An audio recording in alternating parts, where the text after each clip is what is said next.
Good morning. It's Brian. It is the Art of Startup War. We have begun.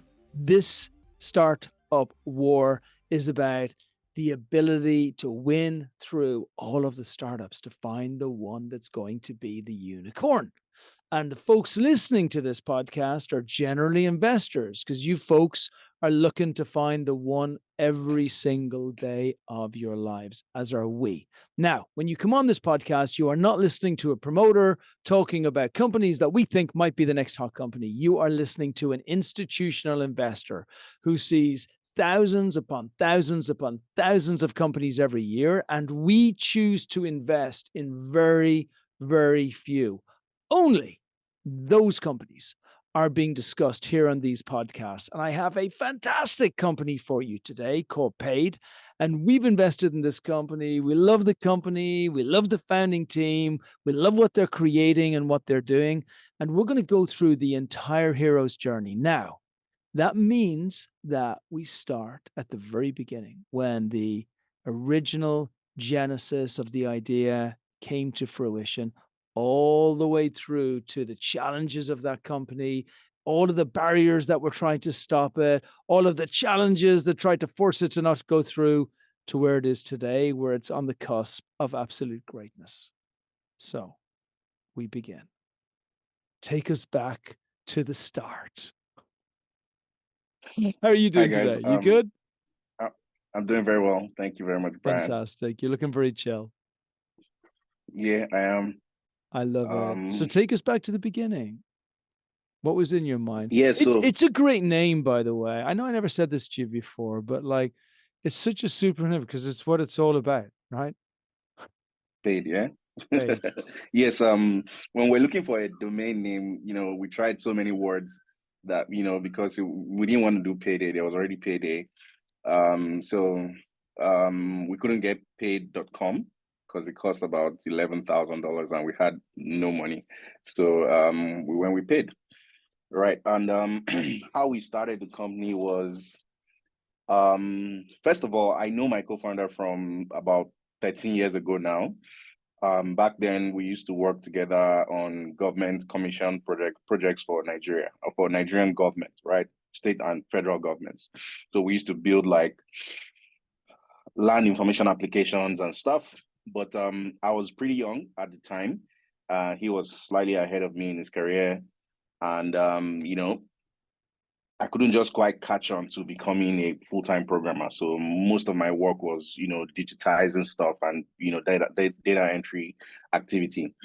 And then, after about 4 years of doing that, I came back. So back then we were living in Abuja. Abuja is the capital of Nigeria. And then I was born in Lagos and, I went to school in the South and all of that. So after about 4 years, I came back to Lagos and just got into technology, right? So I started to work in, all of this. So at that time, from 2013 into 2014 and 15, e-commerce was really big in Nigeria. So we had all the Groupon style businesses, all the eBay type businesses, Amazon type businesses were all starting out.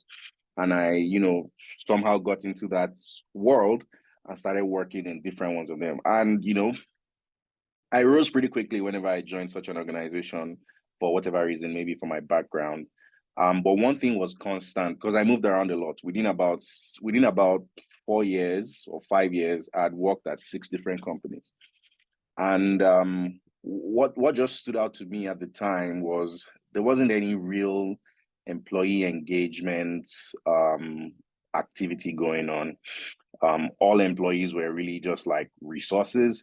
I'm going to hire this guy just because he can do this. And, it really affected me because I was leading teams and, usually there will be times where I needed to engage with my team and, provide them objective feedback and, just have like a transparent record of their activity within the organization so that it could really impact their work.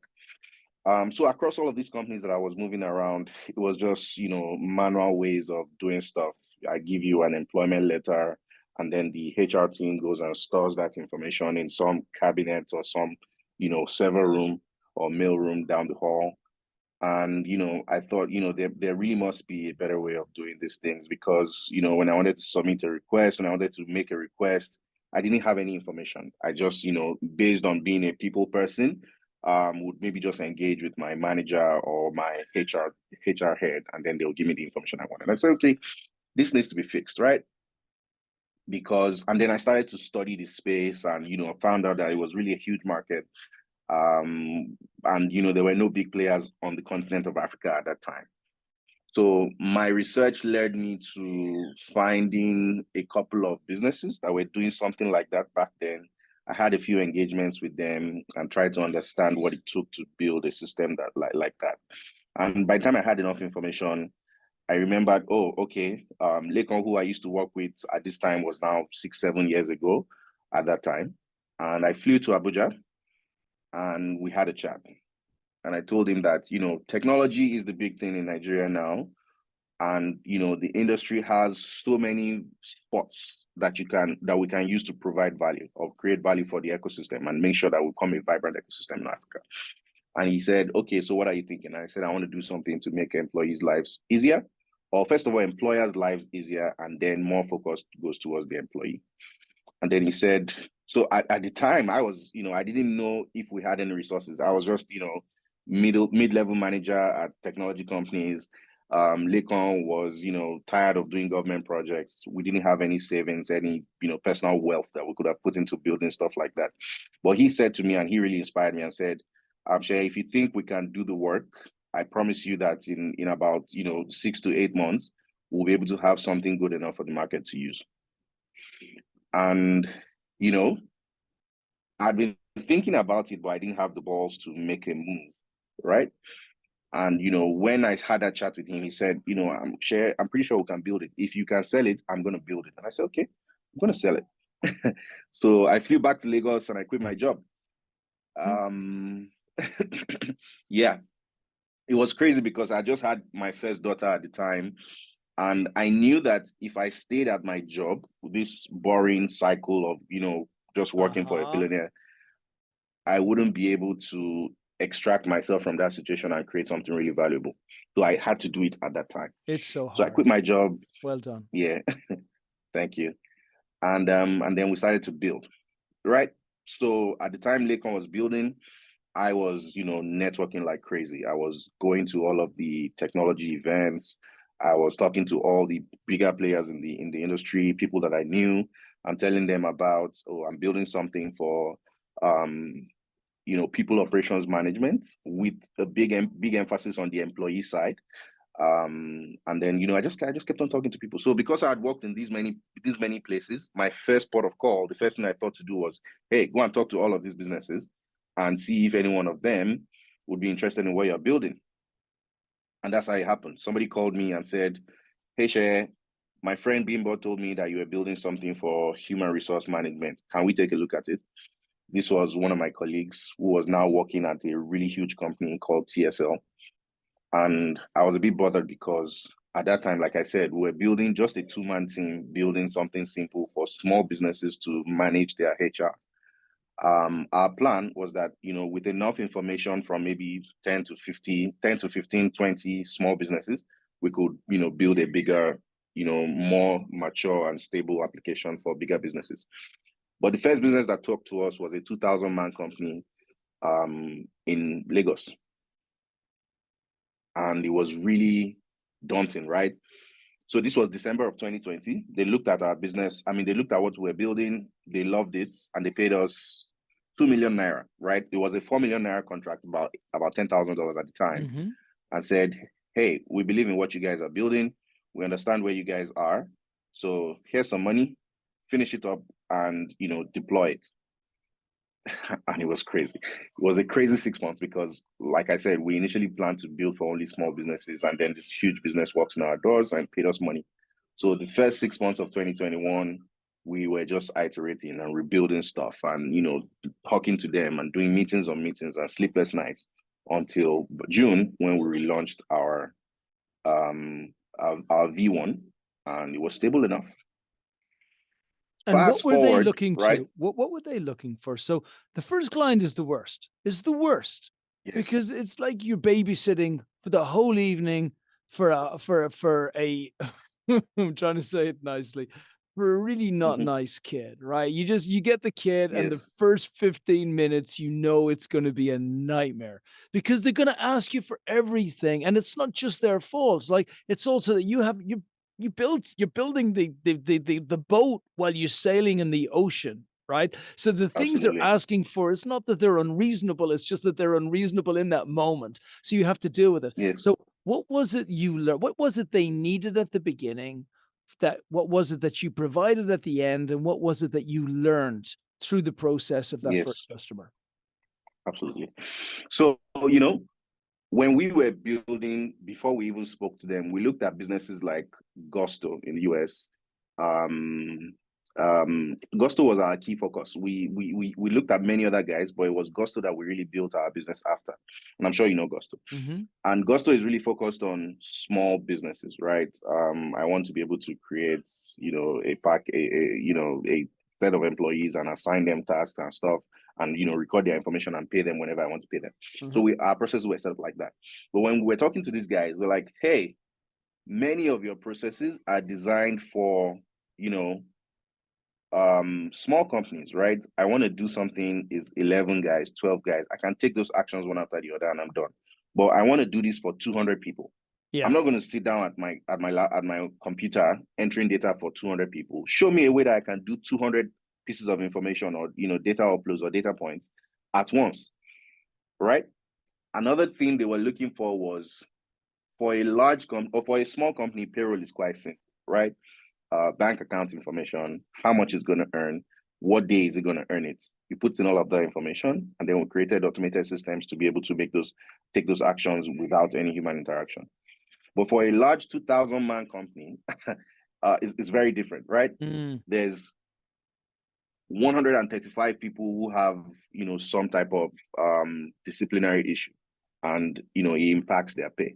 There's another 500 who have taken a loan, and so many different complex scenarios, and we had to do something that could do all of those calculations in 4 to 5 minutes. So they were just looking for real life automation, right? I want to be able to do all of these actions very easily, very quickly, and it was a 6 months nightmare. But by the time we relaunched in June, we had pretty much the best payroll engine in Africa, and Wonderful. we still do.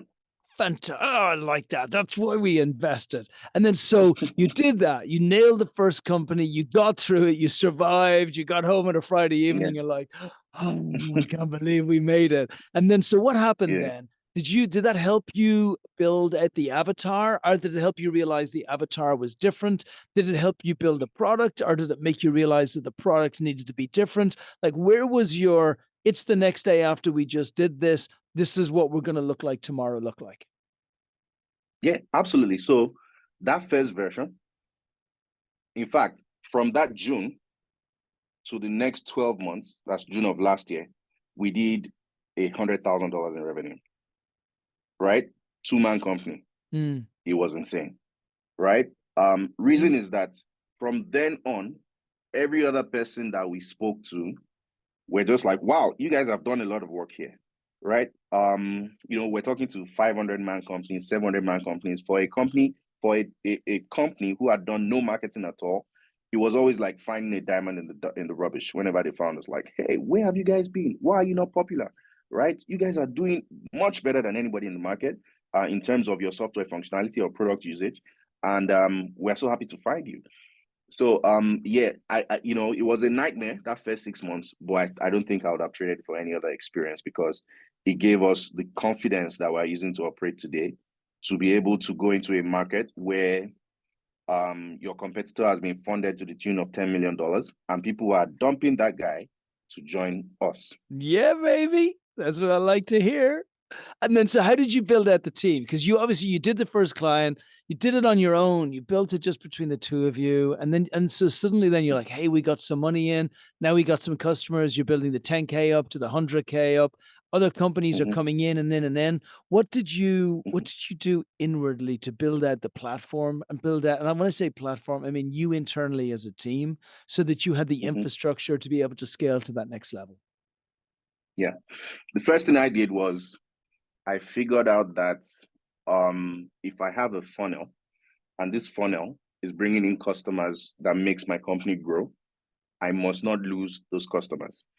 So the first thing we did before any marketing, any product development and all of that was we built out a strong customer success team, right?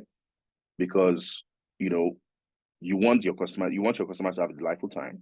You don't want them, thinking about, oh, okay, you guys are small timers. Maybe we'll go and check out the guys who have the strength of team to be able to support our requests. Yeah. So we built a, steady customer success team while I've continued to focus on bringing in new business and developing the product, right? So once I go on the road, I was the only sales guy for these number of months. I talk to a new business, I, understand their pain points. I tell them how we're going to map our solutions to their pain. And, I'll be in charge of the implementation and then hand them over to a customer success team whose North Star was NPS, right? Our customers have to be delighted enough to want to refer us to another business. Incredible. Yeah. I love that. By the way, please keep going. I just love that word, delighted. It's an exceptional word because it speaks. I literally had an entire session yesterday with a company with that one word being used throughout the entire session. That's the bar. That's the difference between great companies and companies that aspire to being great. Great companies, their bar is delight. And I hear you using the word like it is the minimum level of what you want to provide on a daily basis. And I think once you instill that in your team and you build that culture into your organization, then it's like a virus, like a positive virus. It spreads and spreads and spreads until everybody hears it. And then it doesn't really matter how much money other folks have raised because everybody wants to be delighted. Absolutely, yes. Yeah, it's a North Star for us. You walk into the team, you join whatever department you're joining, marketing, sales, product, engineering, customer success. Our key focus is to, make our customers delighted. They need to be happy to use us because in that first 12 months I spoke about, after our first customer, the next, I think, 15 to 20 customers that we got were just referrals, right? It was somebody who had used us saying, hey, check these guys out. And then, we continue to build that before we started, going to doing our own prospecting and talking to new guys. It was just referral. And, a business will only refer you to another business if they're having a great time while using your product. Yeah. And then, so what is the team today? Yeah. So we have a 14-man team. Beautiful. Right. We have a 14-man team managing as of today, maybe around 65 companies with about 11,000 employees across them. Yeah. And what's your churn with those companies? You wouldn't believe it if I told you. I believe it. We have zero. That's why I'm asking. I know the answer to this question, but the answer is such a great answer that, come on, I can't not ask you what your churn is when you got 65 companies and you don't even know what the word churn means because nobody leaves you. I got to ask you that. And are they staying with?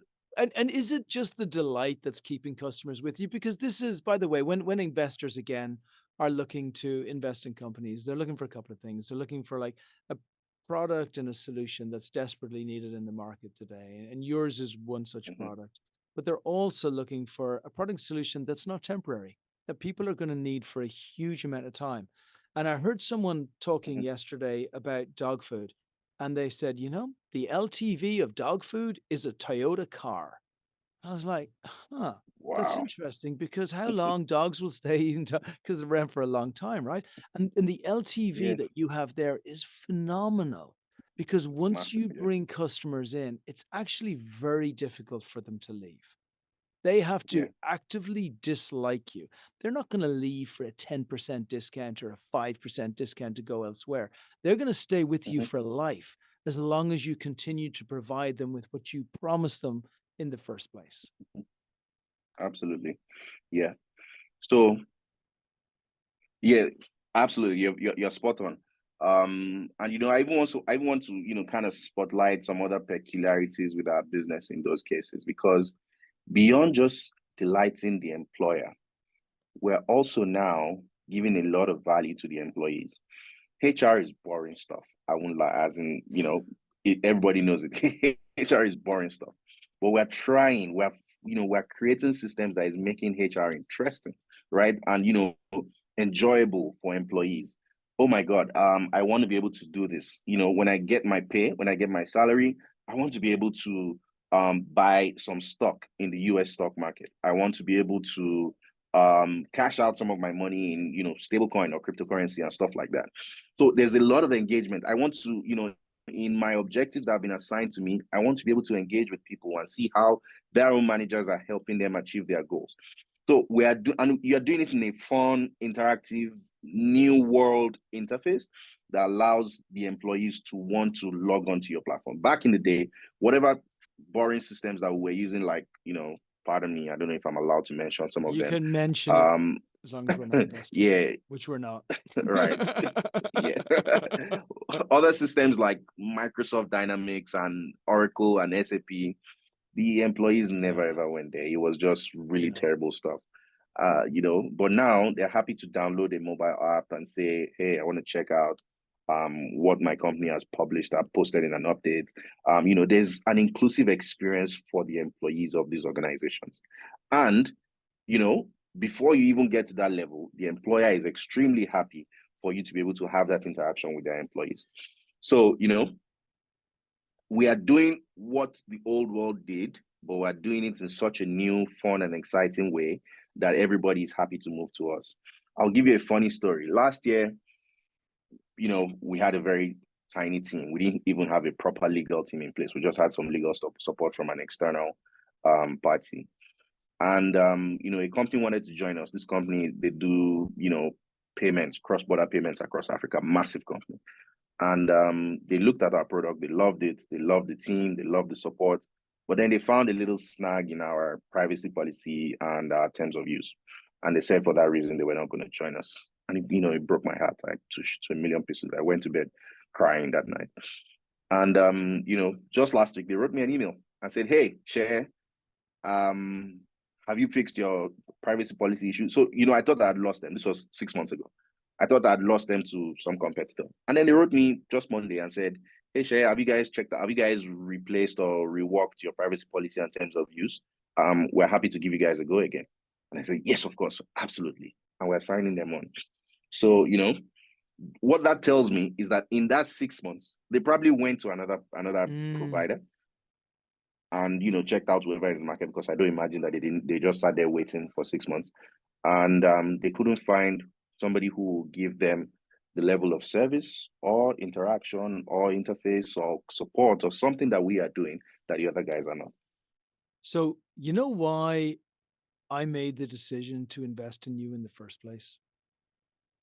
There was a couple of things, right? And there's the easy thing. I think anybody listening to this podcast will listen and say, wow, he's strong, like really strong, very strong entrepreneur. You can tell that there's going to be like serious execution.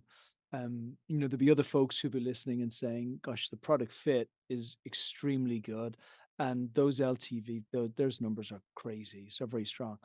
For me, the problem with human resources in general is that the human was lost out of human resources years and years and years ago. It was just a place. It's like the place where elephants go to die. It's just a place that nobody ever saw or went to or was there, but it's a myth that you hear about. And somehow in this resource place, like your pay comes through to you and it arrives. But that's the only reason that you have any touch with it. And what you're doing is you're taking the human and you're putting it right back in there again and saying organizations are made up of humans. It's just a reality. And if we don't have a place where those humans can engage, and that engagement doesn't just mean make a transaction and a payment through. Human engagements means working together, corresponding together, understanding each other, communicating with each other, letting it, like the potential is endless for where it can go to. And I loved how you had the insight and the execution to be able to take it, understand it, brand against it, and then implemented. You've just done a phenomenal job, for real. Thank you. Thank you. Thank you. Absolutely, yes. It's a beautiful thing. Hey, can you just talk about, as we're coming into the last couple of minutes in this, first of all, we're going to leave it at the end where you get to share everything that's important that makes you such a strong candidate for building a unicorn, or guarantee for building a unicorn in the future for investors who are listening, and also why this is so important to do it. There's many parts of me, even when we first invested, where I was thinking, yeah, cool, it's in Africa now, but that's just because that's where he's based. This actually could be deployed in so many places around the world. So I'll leave you the last piece to go through that. Before we go there, can we look at the future traction? Can we talk about how you build a client base from where it is today to over 100 clients, and how you build a revenue to a couple of $100,000 a month, and how that grows up? So investors who are listening can think to themselves, okay, this is what seed looked like. This is what A looks like. This is what B looks like.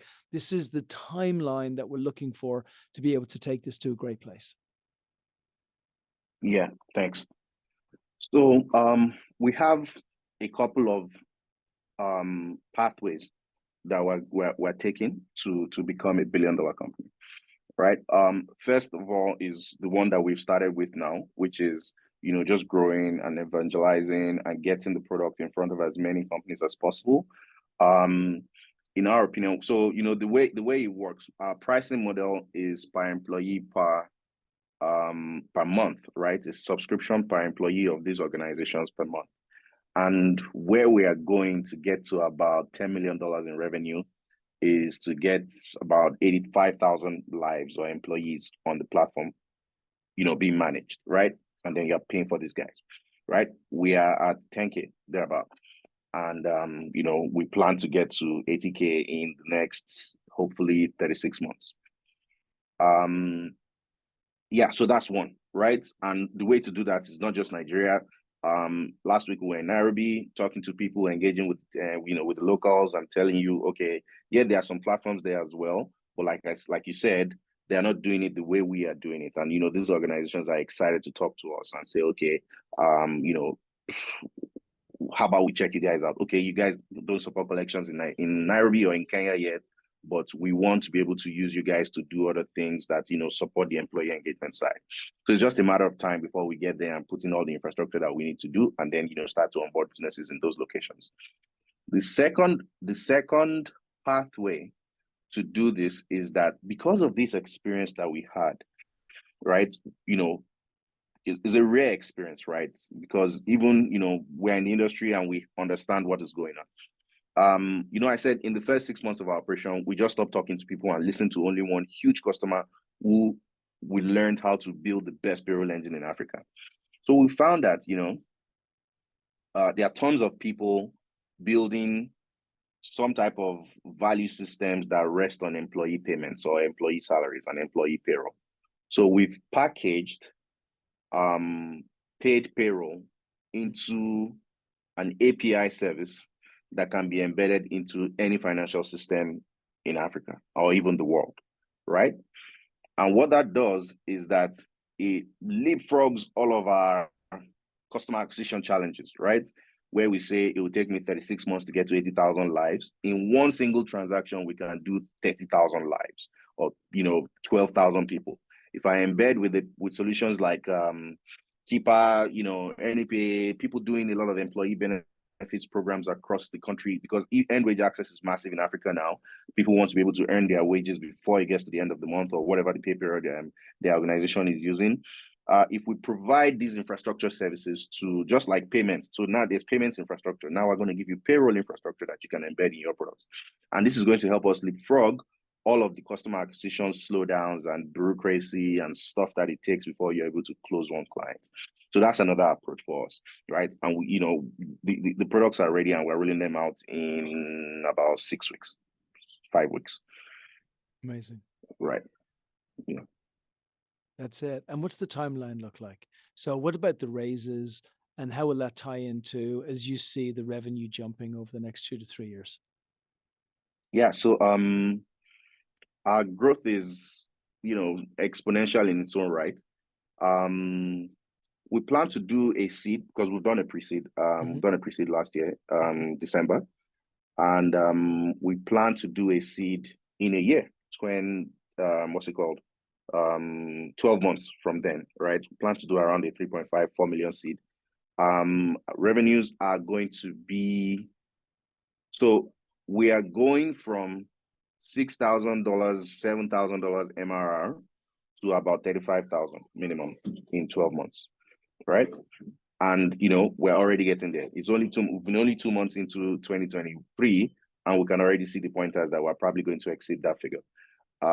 So if we're able to do that, there are people on the team who say 35,000 is too small. We should be able to do 50K, and that's times 10 our revenue within 12 months, and then we'll be able to do our seed. And then after that, the timeline doesn't exceed the initial 36 months where I said we should be able to be doing $10 million in revenue, and whatever that valuation gives us at that point in time. Yeah, because it's 5 times all of the way. Look, even if you're doing 2 times, even if it's 48 months, it is still an unbelievable success.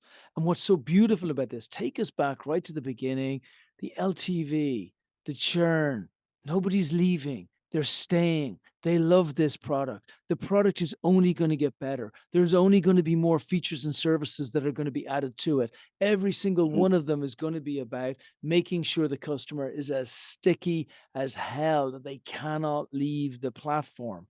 And so as you just get bigger and bigger and bigger, your team get more and more aggression. I know everybody listening to this, they feel the aggression. You're fearless. You fear nobody right now. If anything, Yeah, you're grateful to your competitors for making it a little bit easier for you. It feels like a Sunday afternoon takeover rather than a Monday morning one. And that's what you want in a product. That's what you want in timing. And that's what you want in an entrepreneur. So finish us out. Give us the last couple of minutes of yours. Tell us the vision, the mission. When you fast forward, let's say you're 10 years in the future and you're being interviewed and you're being asked, what was the journey like to take you to where you got to? Tell us where you got to and what that looks like for investors, for companies, and for your team. Yeah. So I just wanted to add some color to the LTV conversation. Our customer acquisition cost is usually around $90 to $110 per business. And we have LTV values across the different buyer personas. The highest one is about is more than 40,000, around $40,000 to $50,000 in 36 months. So just imagine that growth. So it's an irrelevancy because there is no CAC. It's free. Exactly. And actually, before we finish inspirationally, let everybody have your email address as well, so people can contact you. Everybody knows. Look, I'm going to let Shay finish on this, but first of all, you all know the idea behind this podcast is not for me to tell you that you should invest in a company. You make your own decisions on that, boys and girls. But what I am telling you is we invested in this company. If I had the decision again today to do what we did before, I would have made the same investment. When I have the decision to make the investment in the future, I will make the investment again in the future. I believe in the entrepreneur. I believe in the mission. I believe in the vision. I love the market opportunity. I think people are soft in this market right now. They haven't innovated in an awful long time. It is ripe for takeover. And I really believe in their execution history, which are all of the clues that I need for the future probability of being able to build a unicorn. So I'm speaking to me right now. Well done, Brian. And thank you for letting me invest into you, because this was a great investment by Expert Dojo. Now, on that vein, give us your email so that people can contact you, and then finish us up at what this is going to look like, which I already know, but they don't. So I should just call out my email. Yes, please. First. All right. It's sheye@padehcm.com. SEYE@PADEHCM.com. That's my email. Okay, Shay. Now finish us with something nice and inspirational. What does this look like? Yeah. You're 10 years in the future. You're looking back at what you built. Give us the vision. Yeah. So 10 years from now, the future is the kind of future we're looking at building is, sorry. Okay, yeah. There's a bit of distraction here. I'll get into it, right? Yeah, they can't mess with your moment. This is the big moment. This is the one. This is like you're being interviewed. You're being given, I don't know, you're being given an Emmy actually because they just made a TV show about you, right? So why did they do it? Yeah, so somebody was talking. I was talking to one of the people in government a few weeks ago, and he said, "Share." He's also invested in my company, right? His company is invested in my company, his firm. And he says, Share, I'm so glad I invested in you because from the indicators that we are seeing, in the next 5 years, there are going to be 4 main players on the continent in your space, and you're going to be one of them. And let me give you a picture of what 4 players handling human resource and employee engagement on the continent looks like. There are 150 million small and medium businesses in Africa today, right? All of these people, about 95% of them are handling their processes manually or in this boring way that I've spoken about, right? And Africa is going to need 600 million jobs to take care of the population growth that is going to happen over the next 15 years. So these 150 million businesses is probably going to be somewhere around 350 million in the next 15 years. And if there are 4 main players and we are one of them managing those guys, then you can imagine the amount of impact that we're going to have on this continent, on this population, right? There are 1.2 billion people in Africa today, and 18 to 55 makes up around 65% of that population, right? These are people right in the middle of the workforce. So we are in the next 5 years, right? Because that's 15 years. In the next 5 years, we are going to be one of the major players providing solutions for employee engagement, human resource management, people operations management on the continent, right? I don't want to talk about the money because that's just a derivative of the impact, right? What we are going to be doing is that we're going to be making it easy for businesses to hire people wherever they are on the continent and outside the continent as well, get their salaries to them or their pay to them, right? Manage them without growing gray hair, right? HR executives, people managers, C-level executives are going to be able to take decisions on the fly on their people data from an interface wherever they are and be able to make impactful decisions on their employees. These employees as well are going to be able to lead even more valuable lives than just being employed, right? Just by virtue of them using, or their organization using a product like ours, right? You are going to be able to make wiser financial decisions. You're going to be able to use your pay to do much more than you will if you were not using a system like ours. And employees are just going to live better lives by interacting with our business. Right. So this is the kind of company we're creating. This are the solutions that we're building, and we are right on the money. We're dead focused on our targets over the next 36 to 60 months. By the way, I absolutely love that description. I think you're right. I think it's just saying the money is so easy and cheap. Like, why say the money? When you look at the numbers and you look at just 4, that's it, 4 players. And you look at that 1.2. I mean, heck, look, we're saying 1.2 billion now, but it's going to be at 2 billion people like in the next 10, 15 years, right? And so once it gets that level, if we're saying there's 4 players, if we're saying that 50% of the population are of working age and going to be relevant to be paid in one form or another, then you're talking about up to 200, 300 million people that are going to require a payroll system from one of those providers only. Think about that, everybody. Absolutely. Yeah. Think about that. They don't even need to pay $1 a year each for this to be one of the biggest companies that Africa has ever seen. I'll leave it there. Wow. I feel really happy I invested. Thank you, Shay. Awesome, my friend. We're going to make loads of money. Thank you, Brian. This is going to be awesome. Everybody, you know how to contact them. If you don't, God bless you. Have another beer. That's a wrap. All right. Thank you so much, Brian. Cheers.